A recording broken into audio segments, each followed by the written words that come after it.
made quite a few of these football videos telling y'all which team is the most annoying or why you should root against them. And I don't shy away from the fact that college football, especially down here in the South, runs almost entirely on grade A pure hatred for your rival. Even sell a shirt that says that. But I don't give enough love to the things that are truly great about every single college football team, especially the ones outside the SEC. Because believe it or not, every school has something that you should love them for, or at least deeply respect them for. I understand it's a tall order if it's your rival, so that's all I'm gonna ask. So here is at least one reason to love every single FBS team. Yeah, all 138 of them. And here's the first half. The Big 12. Colorado. The Ralphie run is unhinged, and I freaking love it. Okay, it's a buffalo running down the field full speed. That's 25 miles an hour. And actually last year they retired Ralphie 6 because they said he had an indifference to running. So not only is it a cool tradition, but that buffalo is deeply relatable. TCU. The love that the Horned Frogs have for the Danny and Tomlinson warms my heart because I, too, love LT. I mean, he put TCU on the map, and when he made it into the NFL Hall of Fame, he went back to the school and gave them his gold jacket. Man, what a story. Also, Hypnotoad rocks. West Virginia. The Flying WV is hands down the best logo in the sport. And what's even better is the story, because it was made by the athletic director's brother on a piece of scratch paper, and he sold it to the school for $200. What a deal. Also, when the whole crowd sings Country Roads, that's chill bumps. Texas Tech. Guns up, the tortilla toss, but what is probably my favorite thing about this school is how they took their statue of Will Rogers on his horse soap suds and positioned it in such a way that the horse's rear end actually faces Texas A&M. BYU is literally owned by the LDS Church. They've got fans all over the world. There are people in Brazil that bleed blue and white even though they've never stepped foot in Utah. Just fans because of faith. And that's the kind of stuff that makes college football special. Soak it up. Arizona State. Their pitchfork helmet, in my opinion, is the best in college football. It's just clean lines, symmetry, and when it's running right at you, it looks like you're about to get stabbed in the face. Also, their fight song, Maroon and Gold, is criminally underrated. Go look it up. Kansas State. Now, I've always had a weird soft spot for the Wildcats because of how much I played NCAA football 2005 and how unstoppable the Wildcats were. But you should love them because Bill Snyder is literally the coach of the century. Houston. Cougar coaching legend Bill Yeoman invented the veer offense, which eventually led to your dad's favorite offense, the wishbone. Also, the very first touchdown celebration dance was done by a Houston wide receiver named Elmo. Kansas. Historically, not a football powerhouse, but they do have one of the coolest chants in the sport with Rock Chalk Jayhawk. It's a lot of fun. Try it. Say it right now. Also, even more fun when you find out that it was created for the school's science club. What? Cincinnati. The thing that we've all been begging for largely happened because the Bearcats kicked down the door in 2021 and made the 4-team playoff. Oh, and the band does this cool thing where they run down the stadium to get to the field. It looks like Stone Cold running to the ring, but with less beer. UCF, 2 words, space game. It's ridiculously cool uniforms that somehow get better every single year. Oh, and you can actually see literal rockets blasting off to space from their stadium. Oh, and the Citronaut, it's the best mascot in sports, all of them. Iowa State. Jack Trice is Iowa State's first black athlete, and the night before his second game, he sat in a segregated hotel room and wrote a letter that said, "The honor of my race, family, and self is at stake. I will." He died 2 days later from injuries that he suffered on the field. Jack Trice Stadium is the only stadium in FBS named after a black man. That's history. That's Iowa State. Utah. College athletics connect to local culture better than any other sport, and nobody does it better than Utah's Ute Pride Night, which celebrates the rich culture of the Ute Indian tribe. Then, after halftime, a very white lady walks out and everybody screams at her to dance, and then she does. Every game. Baylor. It's a Baptist school, it's fairly strict, and their first mascot was a live bear won at a poker game. And of course, they took that bear to the games, sat him on the sideline, and gave him Dr. Pepper to drink because it's Texas. Oklahoma State. You think Pistol Pete is just a mascot? No, that was a real man named Frank Eaton who watched his father get murdered as a child and then went on to hunt down every single one of his father's killers. Some Oklahoma State students saw him in a parade and said, "Hey, that guy should be our mascot." And he did. He went to every game until he was 97. Arizona. Bear down is one of the best rally cries in college football and one of the best stories in all of sports. Also, my bucket list has a spot for watching a sunset at Arizona Stadium while eating a Sonoran hot dog. And thanks to SeatGeek, I'll get to do that.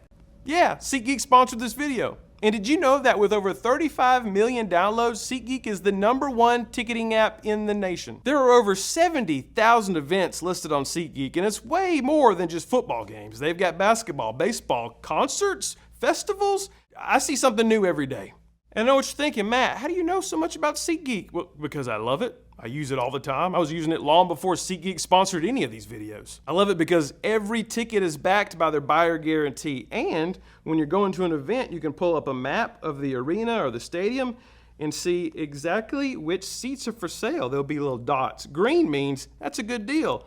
And then it goes all the way to red, which means not a good deal. And of course, I got a code for y'all. Use the code MATT10 for 10% off your next set of tickets at SeatGeek. That's 10% off any tickets with code MATT10. Make sure you click the link down in the description to download the app and have that code automatically added when you check out. And once again, thanks SeatGeek for sponsoring this video. I'm gonna eat at least 4 Sonoran hot dogs in your honor. Maybe 5. Golly, all of them. I'm gonna eat all of them. The AAC. Tulane. Nobody's doing a better job of keeping the college in college football better than Tulane. They founded the SEC, won it 3 times, and then left. Turned down Rose Bowl invitations 2 times just so they could study. Then they decided to make their own bowl closer to home. It's called the Sugar Bowl. Also, for like 20 years, they stored 2 Egyptian mummies under the stadium bleachers. That has nothing to do with the rest of that. I thought that was crazy. Rice. No other team has a bigger trophy. When JFK delivered his "We choose to go to the moon" speech, he did it on Rice's football field. He even hand wrote the line, "Why does Rice play Texas?" into the speech. Then years later, a Rice professor helped build an Apollo 14 lunar instrument and hid a Rice pennant inside of it. And that lunar instrument with the pennant is still on the moon today. It's been there since 1971. So Rice owns the moon now. East Carolina. Back in the day, the real pirates that would sail along North Carolina's coast would encounter ships that wouldn't surrender. So they would lower their Jolly Roger flag and then raise a red no quarter flag.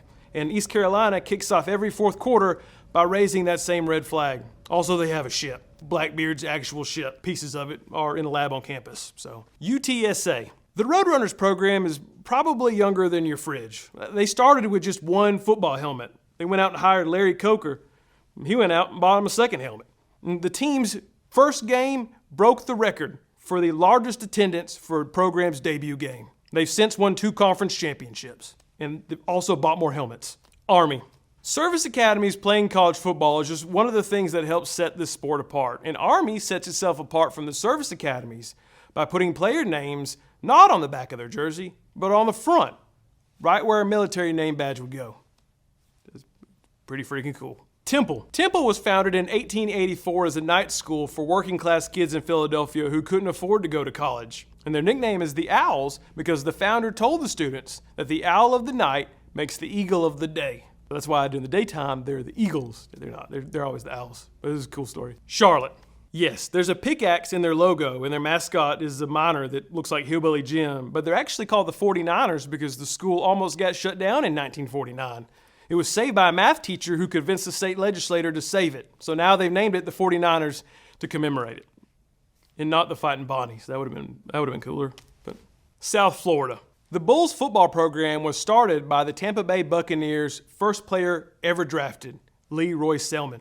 They played their first game in 1997 and climbed all the way to number 2 in the BCS standings back in 2007. Now the school honors Selman by picking 1 defensive lineman every year to wear his number. Also, South Florida's in Tampa, and that is not in South Florida. Navy. When you think of Navy, you probably think of their run game, and there's a good reason for that. Because of the service requirements to get in the Navy, they don't have 350-pound linemen. Theirs usually average somewhere around 285 pounds, which makes running the triple option a necessity.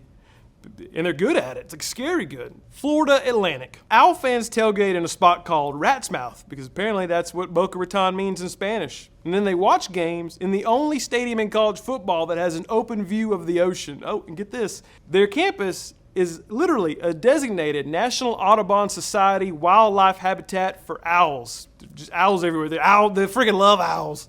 Tulsa, officially the smallest college in FBS by enrollment numbers. And that number almost matches the amount of nicknames they've had over the years. They've been the Kindleites, the Presbyterians, the Tigers, the Orange and Black, the Yellow Jackets, the Tulsans, and now the Golden Hurricane. They wanted to be the Tornadoes, which, makes sense. It's Oklahoma, but at the time, Georgia Tech was the Tornadoes, so they couldn't be. And somebody should tell them that it's available now. North Texas. Everybody thinks North Texas is called the Mean Green because of Mean Joe Green, but that's not true. Actually, it's because the wife of the sports information director was in the stands yelling, "Come on, Green, get mean," and it stuck. It just so happened that Mean Joe Green was on that team when she was yelling it. Anyway, it is the craziest coincidence in college football history. Memphis. The students at Memphis actually got to choose the school colors back in the early 1900s, and they chose blue to represent the North and gray to represent the South to show unification after the Civil War. They wanted to make a statement about unity.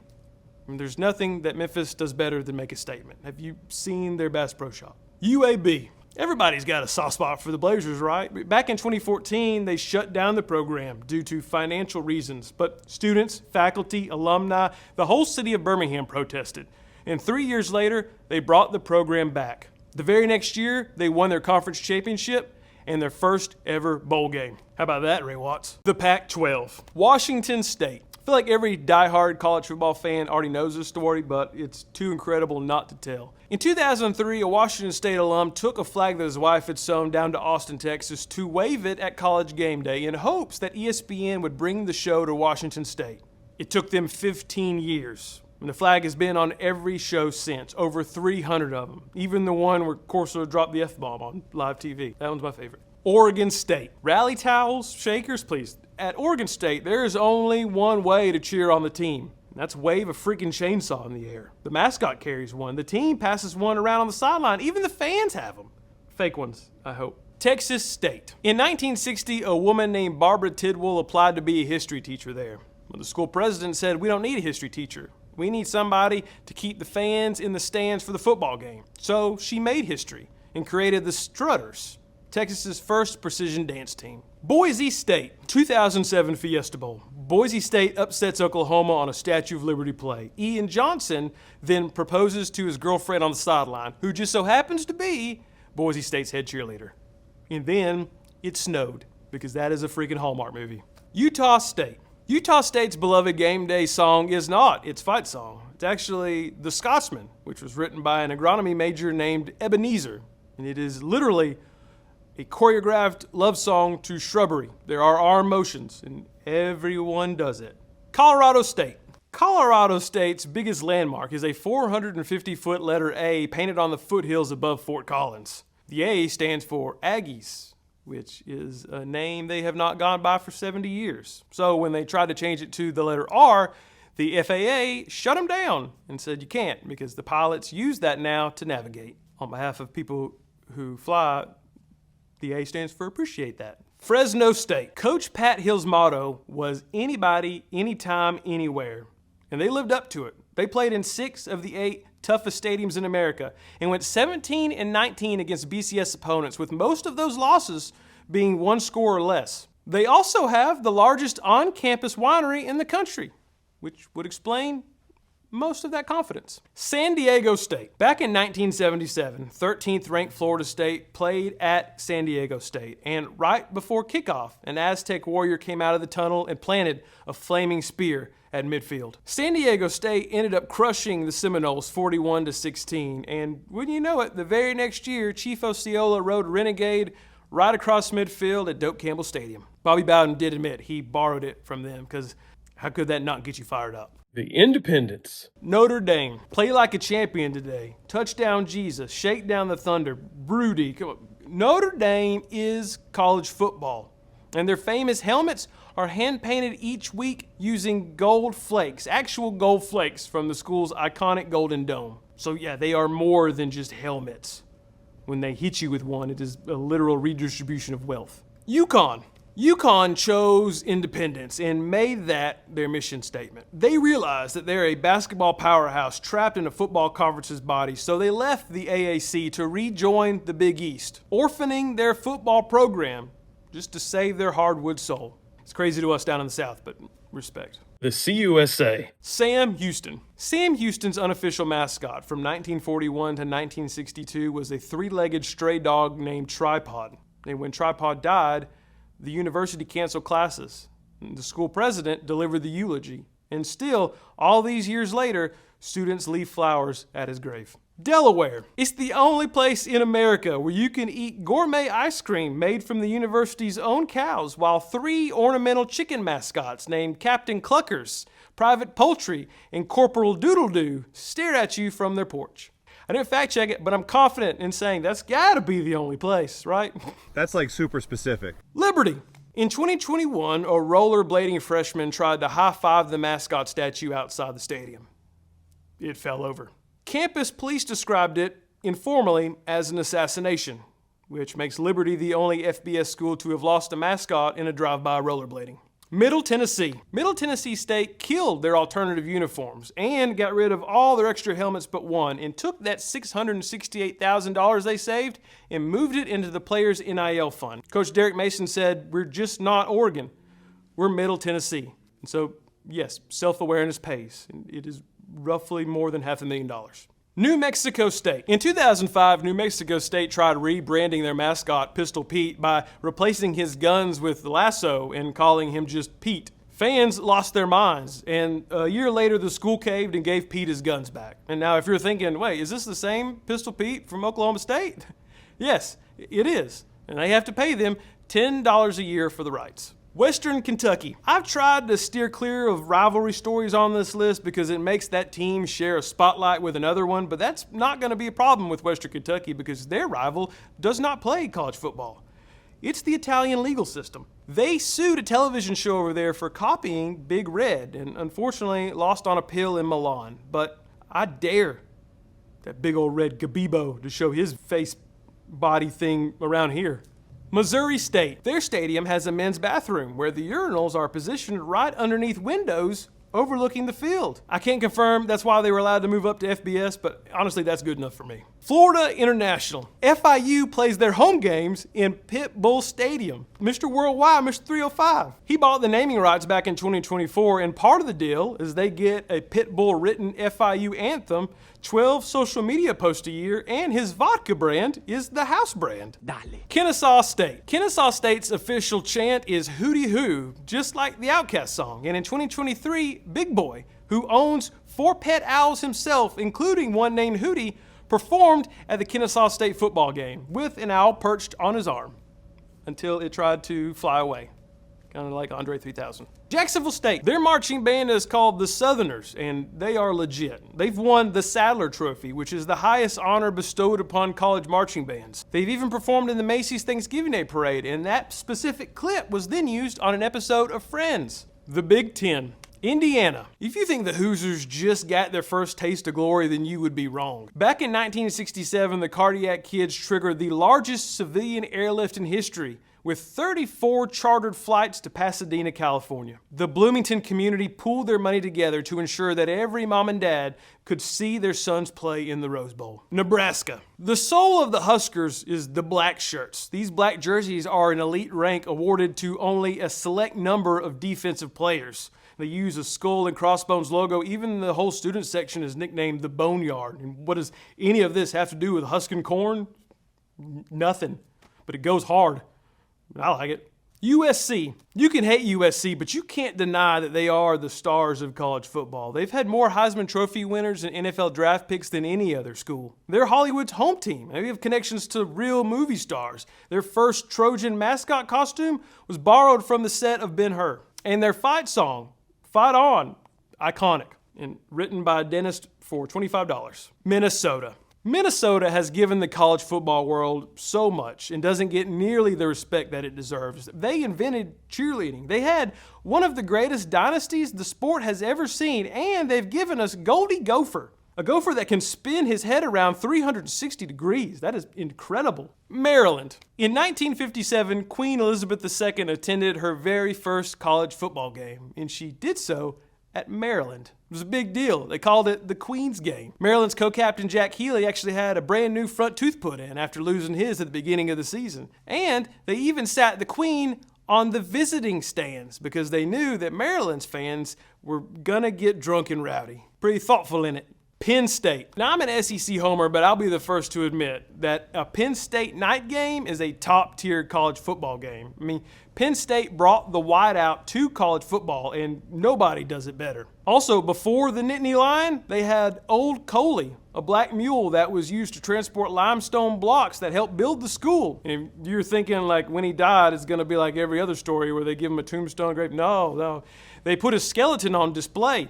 Washington. 3,500 fans show up to every game by boat, all anchored out in Union Bay right outside the stadium. I'd call it the Redneck Yacht Club, but it's Washington. I think they have yachts. So, UCLA. Everyone knows that Jackie Robinson broke baseball's color barrier, but few know that he actually played football at UCLA first, and he's the only Bruin to ever letter in 4 sports. In football, he set the record for yards per carry with 12.2, a record that still stands 87 years later. Purdue. Their nickname actually started as an insult. Back in 1891, Purdue beat Wabash 44-0, blanked them, and a local newspaper writer accused them of hiring burly Boilermakers off the railroad to play for them. And Purdue said, hell yeah, and they put Boilermakers on their jerseys. And then they made the biggest drum in college football. Northwestern. Northwestern's first ever mascot was a live bear cub named Furpaw, but Northwestern was not very good, and so they thought Furpaw was bad luck, and they fired him and sent him back to the zoo. I just like it because no animal died in it, because bears should be at the zoo, not on the sideline drinking Dr. Pepper. Illinois, October 18th, 1924. Illinois dedicates Memorial Stadium to the Illini who lost their lives in World War I by playing a Michigan team that had not lost in 2 seasons. Red Grange took the opening kickoff 95 yards. Then he scored 3 more times. He scored a total of 4 times in the first 12 minutes. He ended the game with 6 total touchdowns and 402 yards. Red Grange, the galloping ghost. It's also the coolest nickname in sports history. Michigan, where do you start? The Victors, the Go Blue banner, the Big House, the winningest program in college football history, and those helmets, man, they technically stole them from Princeton. See, Michigan started doing it to help the quarterbacks see the receivers downfield, and Princeton eventually dropped the design, but Michigan kept it. Also, are you going to tell them that it's stolen? Because these people brought live Wolverines to a game for like a year. They'll kill you. Wolverines and Michigan fans. Iowa. In 1979, Coach Hayden Fry, who had a degree in psychology, painted the visiting locker rooms Baker Miller pink. He had read in a naval prison study that specific shade lowers aggression and makes you more calm. And he didn't just paint the walls pink. He painted the lockers, the sinks, even the urinals that color.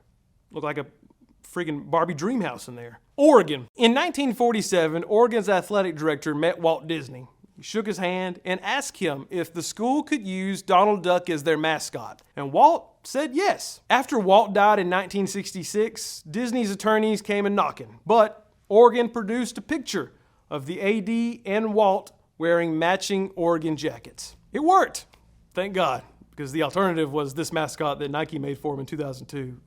It will haunt your dreams. Wisconsin. As is apparently tradition in Big Ten games, Wisconsin picked a live animal mascot, in this case a badger, and brought him to games. The only problem is the badger kept escaping his handlers to, I guess, maul some faces off. So Wisconsin replaced the badger with a raccoon and told everyone that it was a badger in a raccoon suit. And they believed him because they drink a lot up there.